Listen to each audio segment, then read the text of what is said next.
Do you see them as a constituency that you would like to address, and how would you like to address them, sir? Thank you, Shirin. Basically, see, all banks, whether it is My Bank or State Bank of India, all of us are having the similar products for supporting the entrepreneurs.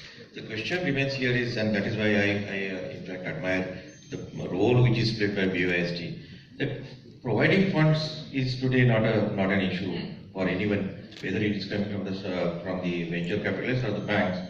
Funds are plentifully available. The issue here is how do we really create the entrepreneurs and the grantpreneurs which these people have actually taken up.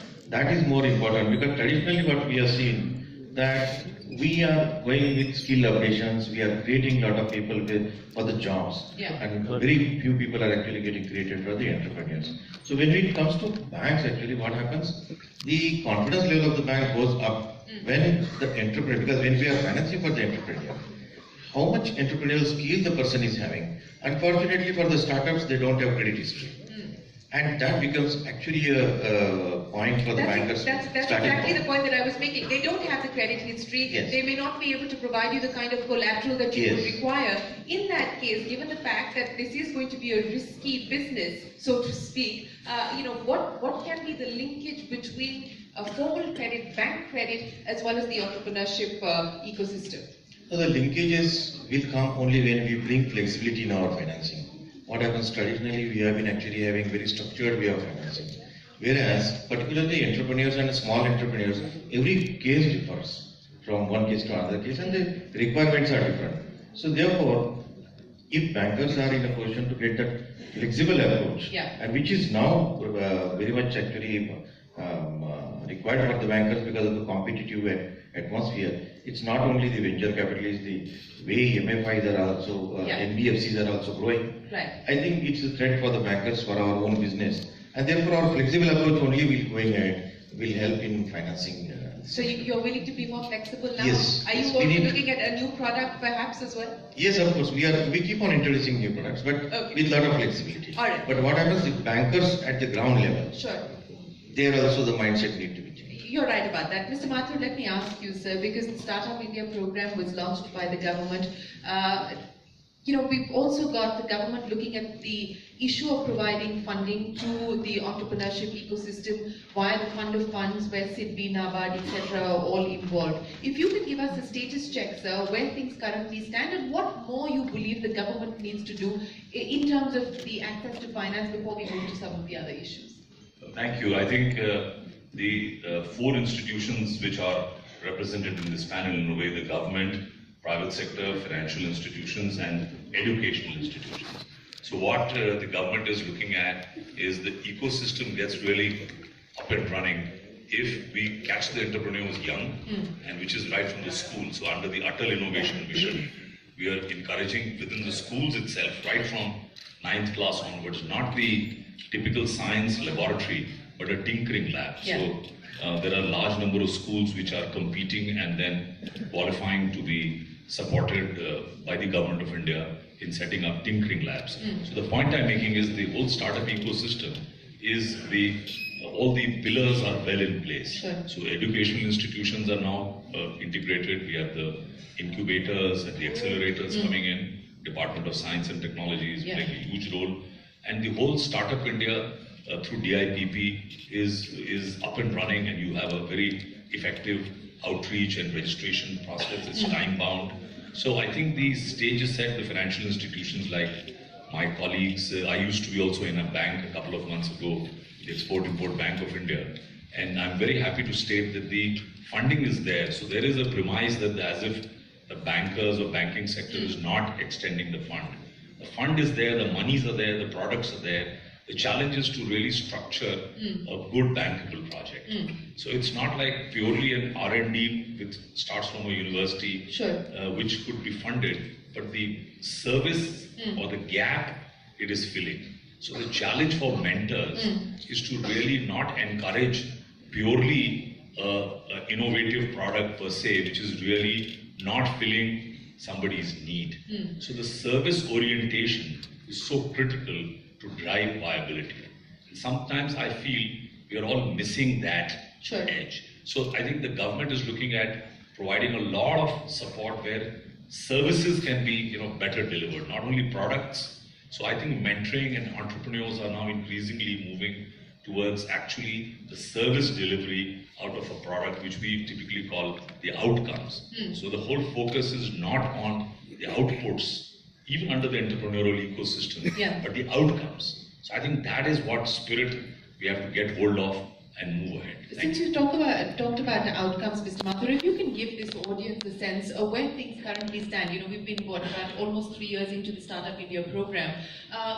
You talked about these tinkering labs, and I know that the Niti Aayog has pushed forward with incorporating tinkering labs in thousands of schools across the country, etc. If you can give me a sense of what the lessons have been, what the experience has been in terms of outcomes of the efforts that have already been put in place. Yeah, so you will be amazed that the kind of reports we're getting that in schools after schools, all corners of the country, these young kids have been very fired, not to just create a product, but to actually go back. So they're actually bringing in real life problems to the school. And they're kids in class 9, 10th, 11th.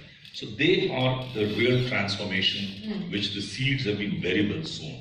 So we are really bringing in the joy of learning. So it's not only to pass an exam, and we are trying to take away the emphasis from a degree or an output, which is merely just getting a degree, but we're actually seeing what is the outcome out of the education? Sure. And if it is transformative in the lives of his or her village, so that's where I think the seeds of a true entrepreneur have been sown. Okay. And I have no doubt in my mind that the school ecosystem has had, and I can tell you there are thousands of schools who apply and compete. And through this forum, I'd like to encourage, go catch them young, catch them in 9, 10th, 11th. That's when they will start using the science they ought to know to bring it into their lives. They're starting much earlier. So Our youngest CEO is 13. Yeah. So we are that kind of. So I think that's where there is a huge hope, and I think the way is well. We've only got to work together and get the results. Speaking of working together, Mr. Sharma, let me ask you about the experience at the Department of Science and Technology, sir. One of the challenges that the government faced with the Startup India mission was, how do you decide who gets a tax break? How much of a tax break is going to be essential to really get a startup up and running off the ground? Should it be 3 years? Should it be 7 years? Should it be linked to innovation? What kind of innovation? Who decides what is innovative? I know that these are questions that have been put your way, and these are questions that you've had to answer as you decide who gets the tax breaks or not. What has been the experience so far, and how do you foster a culture of innovation and link that to commercial viability? So these are actually 5 questions in one. Well, we start with let me start with what Yaduvendra said. One of the things is, clearly we have to catch them young. And I often tell people in convocations and everything, I say, well, do it when you are still single, because after you are married, you can't even change a TV channel. But there is also a... You can always get another TV, sir. Not in rural areas. So we'll focus on that. But of course, there's a counterpoint to everything. So when people come complaining too much, I tell them go get a spouse, because not everything can be blamed on the government. Okay, having said that, now let's get back to the problems of youth, and especially in rural areas. So what is it that could be done? Clearly, the model we have is of these technology business incubators. And DST, the Department of Science and Technology, created about 100 of those in the last 30 years. Now, our goal is to double that number in the next 3 years.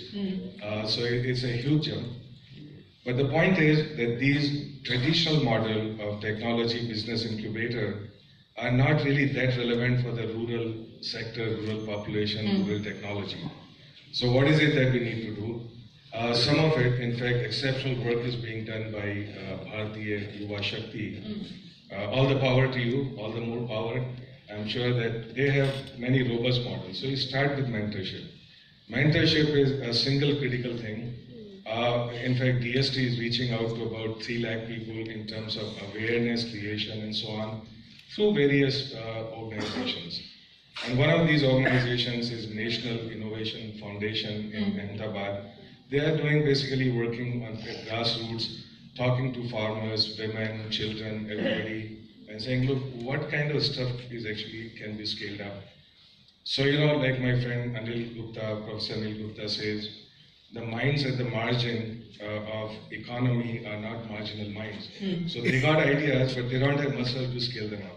So point is, well, first thing is to do scouting, then do mentoring, training, seed funding, having the right kind of people around them to mentor them. Clearly, the model to go for is hub and spoke model. It's a basically distributed incubation. It's a virtual incubation. So essentially, you sit in one place where you got all the knowledge, you got all the facts worked out. You got people working with these, rural population, and then you take the space for incubation to their homes, to their shops, wherever they are. Clearly, they cannot migrate to the cities, as was pointed out in the last panel. That's very true. Second aspect is, of course, I'll focus on science and technology aspects since finances have already been worked out. So science and technology, what it means is, well, we need relevant micro-industry for rural sector. We need these kind of things which use local resources, easy skills that can be generated, and satisfy local needs. And there are actually compelling examples of at least about few thousand such technologies which make economic sense. So basically that will generate local entrepreneurship. I'll give you some examples. So we set up a couple of these things near Jodhpur where there's no water, barren land, whatever. You have this biomass or agricultural waste, and using that you generate air conditioning for